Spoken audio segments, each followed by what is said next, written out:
ఒక చిన్న క్వశ్చన్ అడుగుతాను. మీరు ఎప్పుడైనా ఆలోచించారా? రేపటి నుంచి మొదలు పెడతాను, సోమవారం నుంచి ఎక్సర్సైజ్ స్టార్ట్ చేస్తాను, కొంచెం మోటివేషన్ వస్తే చదువుతాను అని. కానీ ఆ రేపు ఎప్పటికీ రాదు. నమస్కారం, నేను మీ ప్రశాంతి. నిజం చెప్పాలంటే నేను కూడా చాలా డిసిప్లైన్ పర్సన్ కాదు. చాలా ఇయర్స్ నా జీవితంలో ఒకే ప్యాటర్న్ ఉండేది. ఒకరోజు ఫుల్ మోటివేషన్ వస్తుంది, వెంటనే కొత్త నోట్బుక్, కొత్త టైం టేబుల్, కొత్త గోల్స్. కానీ కొన్ని రోజుల్లోనే అన్నీ ఆగిపోతాయి.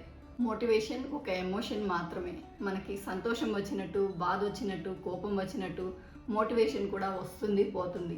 అలాంటి ఒక భావం మీద జీవితాన్ని నిర్మించలేం. మన జీవితాన్ని మార్చేది మోటివేషన్ కాదు, రోజు చేసే చిన్న చిన్న పనులు. ఇప్పుడు కూడా నాకు ప్రతిరోజు వీడియో తీయాలనిపించదు, ప్రతిరోజు మెడిటేషన్ చేయాలనిపించదు, ప్రతిరోజు ఎక్సర్సైజ్ చేయాలనిపించదు, ప్రతిరోజు బుక్ చదవాలనిపించదు. కానీ నేను కాన్షియస్గా ఒక డెసిషన్ తీసుకున్నాను. మనసు ఉన్నప్పుడు మాత్రమే చేసే పని జీవితాన్ని మార్చదు, మనసు లేకపోయినా చేసే పని జీవితాన్ని మారుస్తుంది అని. అందుకే ఇప్పుడు నేను నా మూడ్ని కాదు, నా కమిట్మెంట్ని ఫాలో అవ్వడానికి ట్రై చేస్తున్నాను. ఇంకా నేర్చుకుంటూనే ఉన్నాను. కానీ ఇప్పుడు ఒక మంచి మార్పు గమనించాను.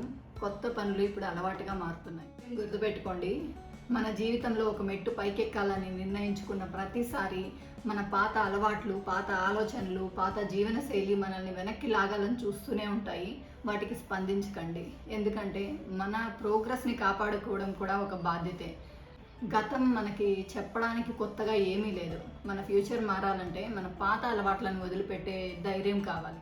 రోజు 10 మినిట్స్ ఏదైనా బుక్ చదవడం, ఒక 20 మినిట్స్ మెడిటేషన్ చేయడం, ఒక 20 మినిట్స్ ఏమీ చేయకుండా సైలెంట్గా కూర్చోవడం, ఒక 15 మినిట్స్ వాక్ చేయడం, ఇవన్నీ చాలా చిన్న పనులే.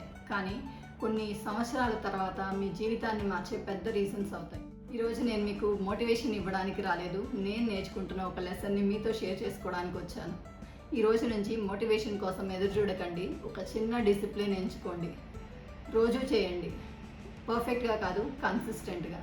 ఎందుకంటే మోటివేషన్ మిమ్మల్ని ప్రారంభించేలా చేస్తుంది, కానీ డిసిప్లిన్ మాత్రమే మిమ్మల్ని గమ్యానికి చేరుస్తుంది.